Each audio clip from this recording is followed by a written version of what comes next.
Bonjour, d'abord merci beaucoup à Guy qui a su trouver le bon lien avec ma présentation, donc ça va couler tout seul. Je remercie aussi la Fondation de l'École Normale Supérieure d'avoir permis à Steve d'être parmi nous pendant 2 années. En fait, moi j'ai commencé en interférométrie avec Steve. Le premier jour de ma thèse, j'ai vu Steve et Steve m'a appris beaucoup de choses. Alors à l'époque, il n'avait pas encore le pseudonyme Blaise Pascal. Il était déjà un excellent professeur.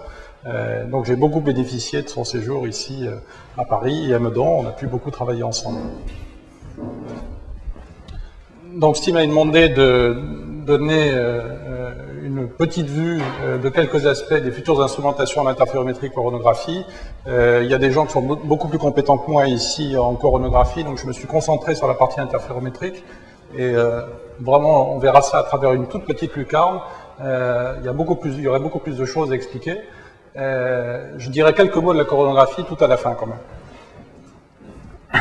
Alors d'abord, pour enchaîner sur la présentation de Guy Monet, un bref état de l'art de l'interférométrie. Je vais peut-être expliquer d'où nous venons. En fait, c'est une idée qui était déjà française au départ, l'idée de Fizeau, en 1868, une intuition, disons, à la limite, de Fizeau, qui a été reprise, et ça illustre bien les va-et-vient entre la France et les États-Unis, dont Steve est un exemple vivant aujourd'hui.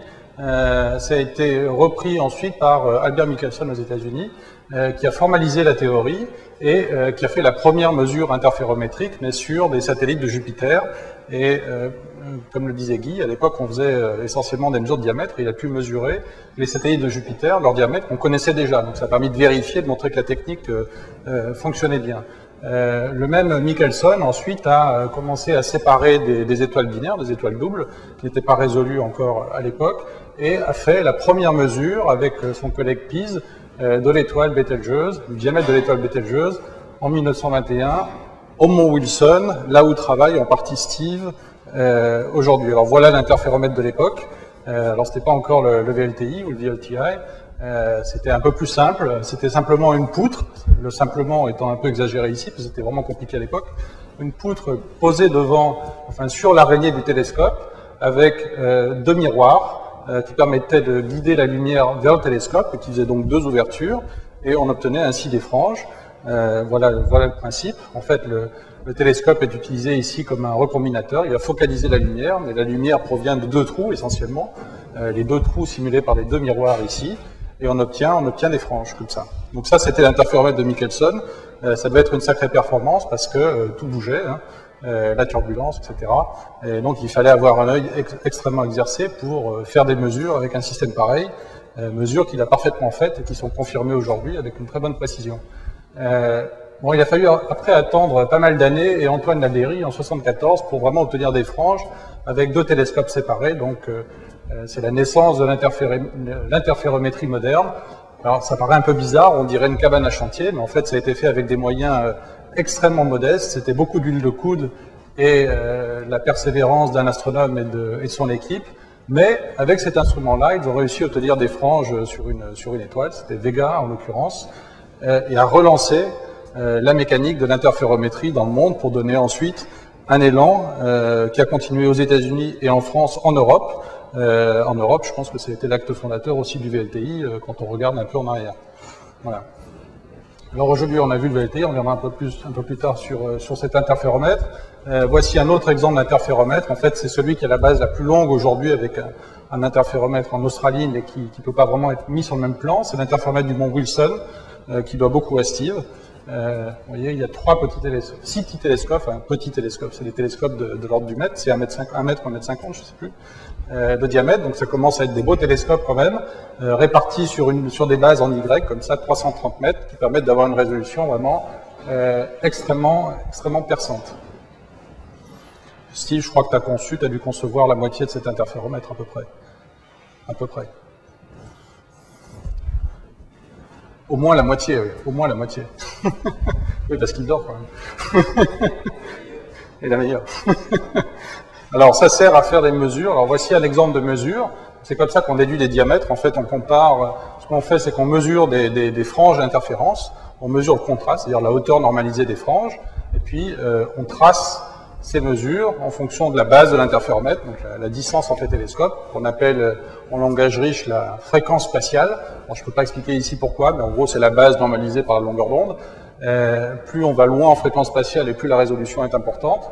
Et quand l'objet est simple, une étoile toute bête comme celle-ci par exemple, on peut comparer à un modèle qui est en fait un modèle de disque uniforme dont le seul paramètre libre, eh bien, c'est le diamètre de la source. Donc c'est comme ça qu'on en déduit, le diamètre. Alors il se trouve que le modèle passe par un zéro qui est inversement proportionnel au diamètre de l'étoile. Donc voilà comment marche l'interférométrie aujourd'hui et comment elle a marché pendant pas mal d'années. Alors à juste titre, Guy disait que ça paraissait assez ennuyeux ce type de technique. Mesurer les diamètres, bon, on fait ça au début pour s'exercer. Il y a quand même pas mal de choses dont on peut, beaucoup d'informations qu'on peut tirer de ces mesures de diamètre. En voici une par exemple, c'est en combinant la mesure du diamètre avec le flux provenant de l'étoile intégré sur l'ensemble du spectre, on en déduit la température de l'objet, température qu'on appelle effective. Donc ça a permis de tracer des échelles de température effective. Vous voyez le nom de Steve là-bas, tout en haut, qui a fait lui la première échelle de température effective à partir de données interférométriques et aussi en occultation stellaire. Alors je ne vais pas m'étendre là-dessus. Une autre mesure extrêmement spectaculaire, c'est la mesure des variations des tailles des étoiles, taille angulaire des étoiles. Les étoiles, c'est des objets énormes à l'échelle humaine. Ça ne les empêche pas de varier en taille sur des échelles aussi qui sont extrêmement impressionnantes. Ça peut aller, je pense, à plusieurs unités astronomiques de variation, hein, dans ce cas-là, ou de l'ordre de l'unité astronomique de variation, c'est-à-dire la distance Terre-Soleil. Et alors, à quoi ça sert de faire ça? Eh bien, en mesurant la dilatation angulaire d'une étoile et en mesurant sa vitesse de dilatation par spectroscopie, en intégrant la vitesse, on obtient un rayon. En divisant la mesure angulaire, en divisant le rayon par la mesure angulaire, on en déduit une distance. Avec cette distance, on connaît la luminosité sur Terre, on peut remonter à la luminosité intrinsèque de l'objet. Il se trouve que pour les CFI, cette luminosité intrinsèque est reliée à la période de pulsation des étoiles, de ces étoiles-là.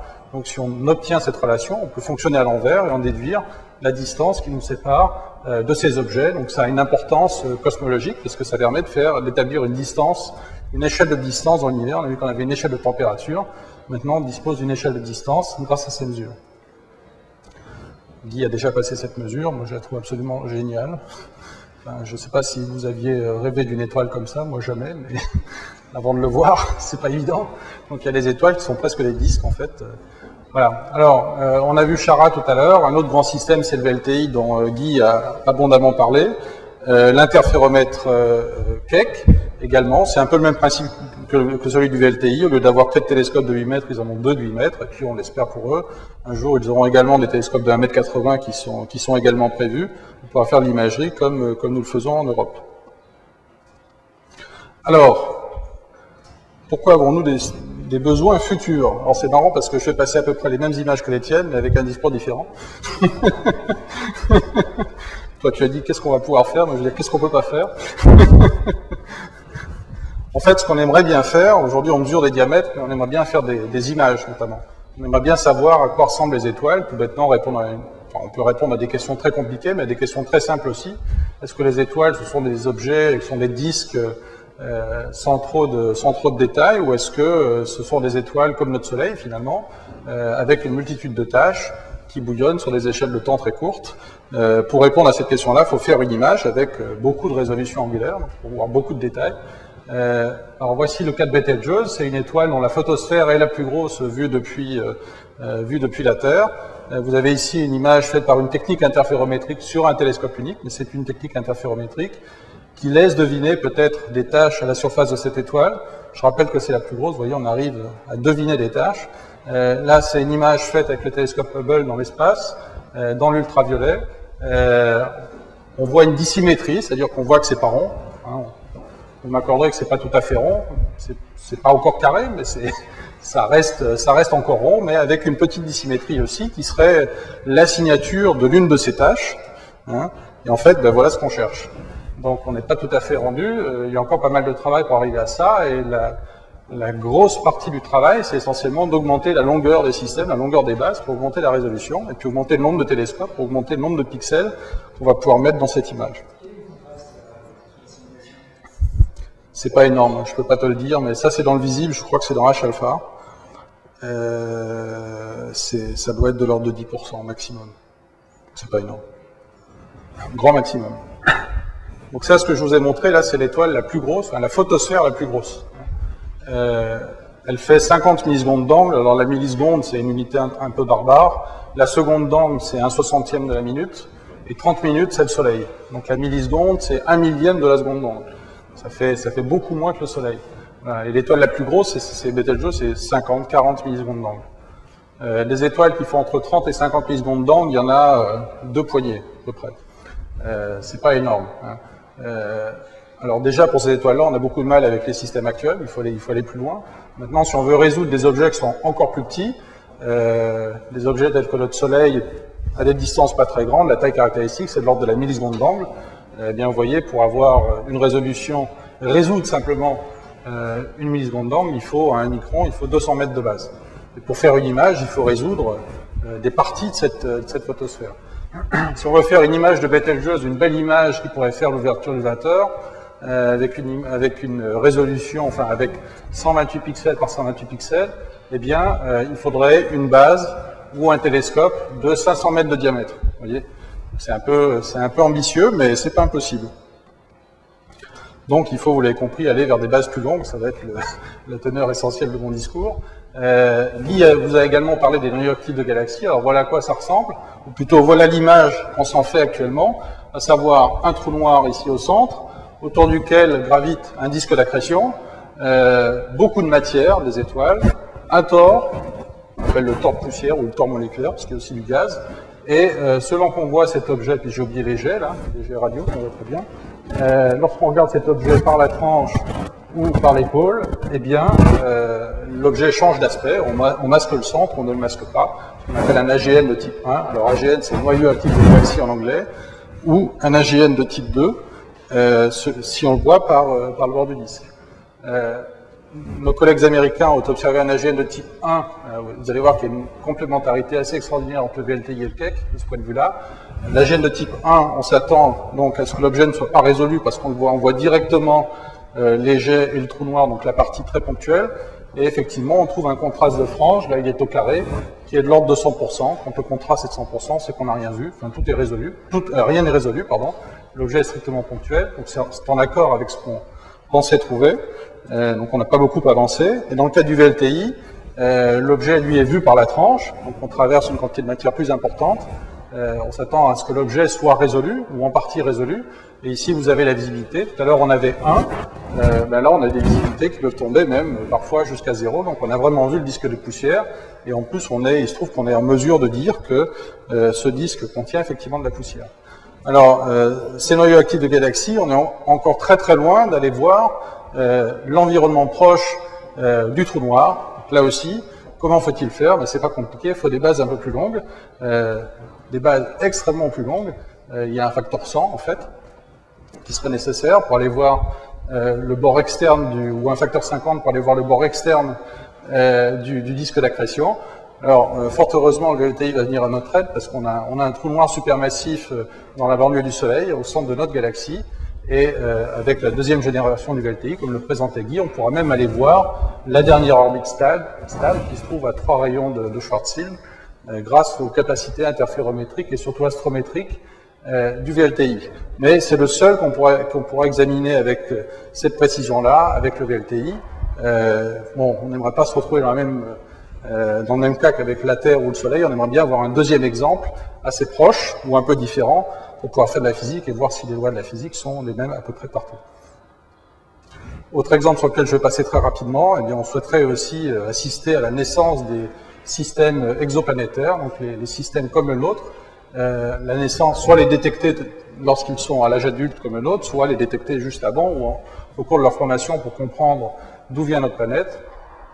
Ça, c'est un exemple aussi fait avec le VLTI, où il a été possible d'aller voir la poussière à l'intérieur de l'unité astronomique d'un objet assez jeune, avec un disque assez important de matière, et de constater que finalement, on assistait déjà à la création des premières poussières sous forme cristalline, mettant en évidence un mécanisme de production de poussière cristalline assez avancé, ce qui laisse penser qu'on observe les premiers blocs. Alors, dire les premiers blocs, c'est un peu exagéré, mais les premiers blocs de planètes extrasolaires, ou disons les premiers constituants qui, peut-être plus tard, sont utilisés pour faire des planètes. Donc là aussi, il nous faut gagner en base, pour gagner en résolution, pour pouvoir détecter ces événements-là. Malheureusement, c'est pas si simple. Je vais essayer de vous expliquer pourquoi. Il y a plein de raisons pour lesquelles c'est pas simple. Mais il y a aussi plein de solutions pour faire que ça marche. Alors à quoi ça ressemble un interféromètre astronomique? Ça a au moins 2 télescopes, là il y en a 2, hein, avec un train de miroir qui arrive qui permet de faire arriver le faisceau jusqu'à ce qu'on appelle le recombinateur, donc il va produire les franges d'interférence. Et puis on a des systèmes un peu barbares par rapport au télescope classique. On a ce qu'on appelle la ligne Artar. Alors vous allez voir à quoi sert la ligne Artar, c'est très simple. Vous voyez que les 2 télescopes pointent dans une direction S, et vous voyez que le chemin optique en fait est plus long à gauche qu'il ne l'est à droite, hein, simplement parce qu'il y a un effet de projection. Et pour obtenir des franges, il faut que les faisceaux parcourent exactement le même chemin optique depuis l'objet jusqu'au recombinateur. Donc il faut qu'on installe une ligne Artar qui vienne dans le faisceau pour allonger celui qui a mis le moins de temps pour parvenir au télescope. C'est à ça que ça sert. Évidemment, la ligne Artar, c'est une source de problème, surtout lorsqu'on veut aller vers des bases assez longues. Alors, premier problème, c'est la propagation des faisceaux.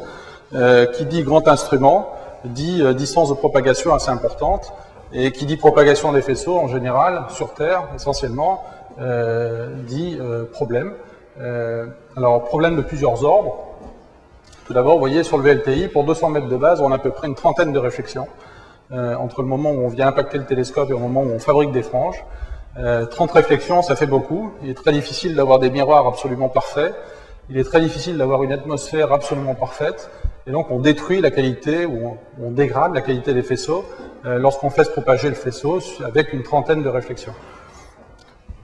Lorsqu'on passera à des bases kilométriques ou plus que kilométriques, ça sera encore pire. Donc on va encore dégrader. Alors les problèmes essentiels, c'est la diffraction. Ça déjà, si tout était parfait, on aurait déjà ce problème-là. Pour contrecarrer la diffraction, il faut utiliser des optiques de taille plus importante. Sur le VLTI, les faisceaux font 8 cm. Rien qu'avec 8 cm, déjà, les lignes Artar font bien 50 cm de diamètre. Il faut voir que c'est des pièces optiques qu'on doit déplacer à des vitesses assez importantes, finalement, tout en gardant une précision de positionnement et de vitesse redoutable. Hein. La précision de positionnement, elle se mesure en nanomètres, ou quelques nanomètres. Et la précision en vitesse, c'est quelques microns par seconde, ou quelques nanomètres par seconde. Donc c'est très difficile. La turbulence aussi est un énorme problème. Hein, surtout que les faisceaux se propagent horizontalement. C'est là qu'on accumule le plus de turbulence par rapport à une propagation verticale, comme c'est le cas dans l'atmosphère, par exemple. Et puis, à chaque fois qu'on rajoute un miroir, on vient ajouter des aberrations. Quand on rajoute des aberrations, on détruit le contraste des franges. L'autre problème, c'est la ligne Artar, ou les lignes Artar. En fait, il y en a une par faisceau. Les lignes Artar, mais idéalement, si vous voulez pouvoir observer tout le ciel, ou la moitié du ciel qui vous est disponible, l'autre moitié étant cachée par la Terre, il faut pouvoir observer jusqu'à des positions extrêmes où on est près de l'horizon. Et ça veut dire qu'il faut des lignes Artar qui ont des longueurs qui correspondent à la base maximale de l'interféromètre.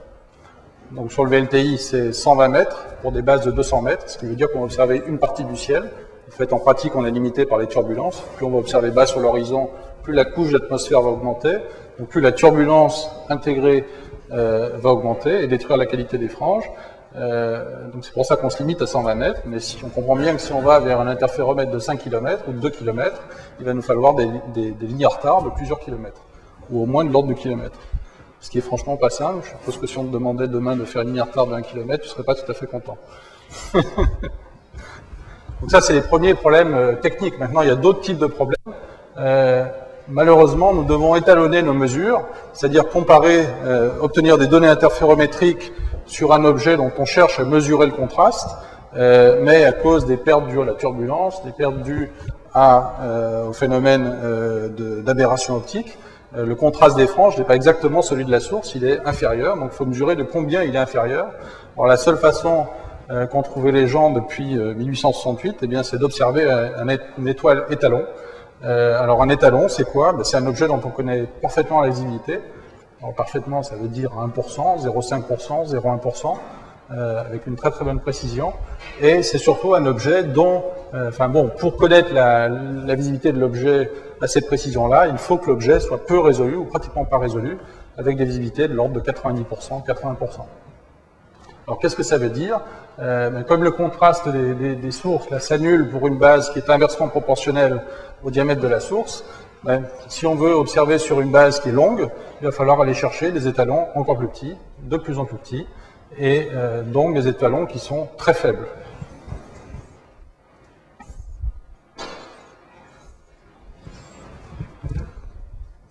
Maintenant, autre problème qui est loin d'être trivial, c'est le problème du champ de vue. Les astronomes ont l'habitude de faire des observations avec des caméras, c'est-à-dire d'observer un champ, en fait. Nous, on a l'habitude de faire des observations d'objets qui font 1 milliseconde ou quelques millisecondes de diamètre. Donc on a un champ qui est très petit. On aimerait bien aller vers des champs qui sont quand même un peu plus grands. On va voir que lorsqu'on augmente la base, en fait, on va aussi réduire le champ. Alors pourquoi? Vous allez voir, c'est pas très compliqué si on y réfléchit un petit peu. Voici un interféromètre très simple, à 2 télescopes. Supposons qu'on ne fasse rien de particulier, c'est-à-dire qu'on conserve entre l'entrée de l'interféromètre et la sortie la configuration optique, et on obtient une tâche de diffraction frangée avec un nombre de franges qui est proportionnel à la taille de la base. Donc ça, d'un point de vue signal sur bruit, c'est pas très convenable parce qu'il faut échantillonner les franges pour pouvoir les mesurer, et donc ça veut dire, à l'intérieur d'une tâche de diffraction, mettre un grand nombre de pixels, et donc perdre en intensité vue par chaque pixel. Donc la façon dont on procède habituellement, c'est qu'on change la configuration de la pupille de sortie, ça revient à rapprocher les 2 télescopes au niveau de la pupille de sortie, pour réduire le nombre de franges ici, dans la tâche de diffraction, à son minimum. Malheureusement, ça a un prix, c'est ce qu'on va voir tout de suite. Donc on a gagné en sensibilité, mais on va voir que ça a un prix. Alors si on regarde la surface d'onde maintenant, vous avez une surface d'onde qui arrive sur l'ensemble des 2 télescopes ici, qui est échantillonnée par ces 2 télescopes, et vous pouvez identifier ou représenter le plan focal comme étant constitué de 2 réponses impulsionnelles, la PSF en anglais. La réponse impulsionnelle du télescope, l'optique étant plus petite, la réponse impulsionnelle est plus étalée, on a une résolution qui est moins bonne, et puis la réponse impulsionnelle de l'interféromètre. Évidemment, lorsqu'on se déplace, lorsqu'on observe une source qui est légèrement hors axe, ici, comme un angle alpha, eh bien, les 2 réponses impulsionnelles bougent de manière conjointe, et on n'a pas de problème. Maintenant, si on veut gagner en rapport signal sur bruit, et donc diminuer le nombre de franges, mais on voit qu'on va changer, on va introduire un rapport de grandissement entre les fronts d'onde vus par chacun des télescopes et le front d'onde vu par l'interféromètre. Et comment cela se traduit? Eh bien, ça se traduit par le fait que la réponse impulsionnelle de l'interféromètre voyage beaucoup plus rapidement dans le plan focal que la réponse impulsionnelle d'un télescope unique. Et dès qu'on va arriver au bord de la réponse impulsionnelle d'un télescope unique, eh bien, on n'aura plus de franges, on va éteindre le contraste de franges. C'est ce qui limite le champ, en pratique. Dans cette configuration extrait, eh bien, le champ, il est de l'ordre de la résolution de l'interféromètre, ce qui peut poser problème. Surtout quand on va vers des très longues bases. Alors il y a une façon de s'en sortir, c'est de faire une recombinaison qu'on dit coaxiale, où on va superposer les 2 pupilles, dans la pupille de sortie. On retrouve 2 paquets de franges, c'est un mode qui est un peu différent. Et qu'est-ce qui se passe pour le champ? Les 2 paquets de franges ont des largeurs qui correspondent à la longueur de cohérence du rayonnement, et le paquet de franges de droite contribuera au paquet de franges de gauche si la distance entre les 2 paquets de franges est inférieure à la longueur de cohérence du rayonnement, ce qui donne une condition, en fait, c'est que le champ va s'exprimer comme le rapport de la résolution spectrale par la résolution angulaire. Autrement dit, plus on augmente la résolution spectrale pour une résolution angulaire donnée, et plus le champ accessible va augmenter. Donc, il y a de l'espoir. Alors vous allez voir, tout ça, ça pointe vers une conclusion qui est assez simple à deviner, en mettant bout à bout tous ces arguments. Quand on souhaite avoir une résolution angulaire extrêmement importante, en fait, on va aller observer soit des objets lointains, et s'ils sont lointains, ils sont forcément faibles en général, ou alors on peut observer des objets proches, mais que l'on va résoudre, et finalement on va avoir un flux aussi qui va être diminué. Donc ça milite aussi pour avoir de grands télescopes, pour simplement pouvoir collecter plus de photons. Comme on vient de le voir, si on observe avec une très forte résolution angulaire, on a naturellement un champ assez faible pour des questions de configuration pupillaire de sortie de l'interféromètre. Il nous faut de la résolution spectrale, donc pour augmenter le champ. Et qui dit résolution spectrale dit disperser la lumière. Donc là aussi, il faut des télescopes d'assez grande taille pour pouvoir le faire de manière convenable. On a vu que pour propager les faisceaux, il fallait un grand nombre de miroirs. Donc là aussi, qui dit grand nombre de miroirs dit perte. Il nous faut des petits étalons, donc des sources de référence qui sont assez faibles. Ça limite aussi pour une grande taille de télescope pour ces grands interféromètres longue base. Donc on a au moins résolu une partie des problèmes. Il suffit d'avoir des télescopes de 8-10 mètres en nombre suffisant et on pourra avoir notre bel interféromètre pour aller observer l'environnement des trous noirs. Il reste quand même le problème de la propagation des lignes retard. Alors il y a quelques solutions possibles. Je vous en dis quelques-unes. Une première solution consiste à utiliser des fibres optiques pour propager la lumière. Ça permet d'enlever les miroirs qui posent problème. Alors vous connaissez ce projet justement pour démontrer ce type de technique au HANA, où on souhaite recombiner les télescopes du Mauna Kea par fibre pour démontrer l'utilité de ces fibres pour ces grands interféromètres. Là c'est un interféromètre de taille 800 mètres. Donc on a remplacé essentiellement tout le train optique par simplement des fibres monomode. Hein, pour reprendre une image européenne à la mode ces temps-ci en Pologne, on fait de la plomberie plutôt que de l'optique classique. On utilise des tuyaux lumineux. Voici le cake équipé de ces fibres monomode. Vous voyez, on remplace tout le train optique du cake par des fibres et on obtient des franges au foyer du cake. Alors c'est pas des franges sur le ciel, hein, c'est des franges en autocollimation. Reste le problème, imaginons qu'on ait résolu ce problème-là, le problème de la propagation, il reste le problème du retard dans les télescopes, des faisceaux qui est à équilibrer. Voici par exemple, je ne sais plus combien j'en ai décidé, 8 télescopes qui observent une même source. On suppose que ces télescopes sont distants les uns des autres de l'ordre du kilomètre ou de quelques kilomètres et on souhaite retarder les faisceaux. Alors on ne sait pas faire, on n'a toujours pas de grande ligne retard. Il y a peut-être une façon de faire qui est de reconnaître que ces télescopes pourraient par chance être disposés sur un paraboloïde de révolution qui pointerait dans la direction de la source. Alors ça ne marche pas pour tous les télescopes du site, mais pour certains, ces télescopes peuvent se retrouver près d'une ellipse qui est en fait l'intersection du plan des télescopes avec ce paraboloïde. Par égalité géométrique des faisceaux, la différence de Marshall est obtenue au foyer, enfin à l'un des deux foyers de l'ellipse. Et si on se restreint à un petit nombre de ces télescopes qui sont à une distance faible du foyer, eh bien on peut imaginer utiliser quelques-uns des télescopes. Alors ça veut dire faire une optimisation en temps réel du nombre de télescopes que l'on utilise, mais faire une combinaison à ce foyer fictif. Et l'énorme avantage, c'est qu'on pourrait utiliser des lignes à retard assez courtes et continuer à propager dans des fibres, toutes les fibres ayant la même longueur. Bon, ça a un coût, c'est que tous les télescopes ne sont pas utilisés simultanément. Mais si on en a beaucoup, c'est plus un problème.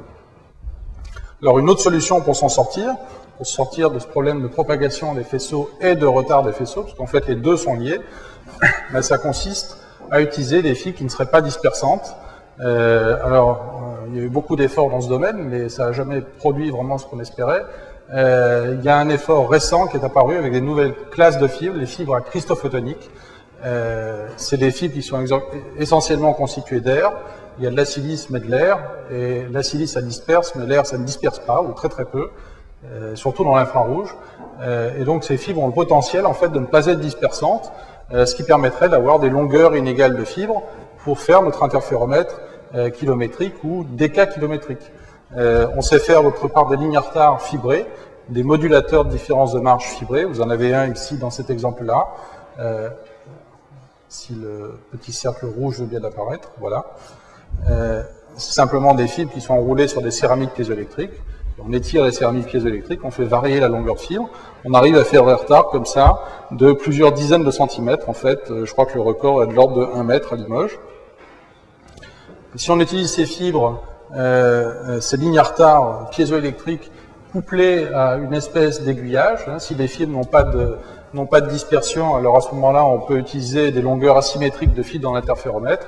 Eh bien, si ça c'est possible, à ce moment-là, il n'y a plus de, de problème ou d'obstacle pour réaliser un interféromètre à très longue base, tel qu'on a vu qu'il il serait utile pour l'interférométrie. On pourrait même rêver d'un ALMA optique. Alors ALMA c'est bien parce que d'abord il y a plein de télescopes, ce qui serait très nouveau pour nous en interférométrie infrarouge et optique.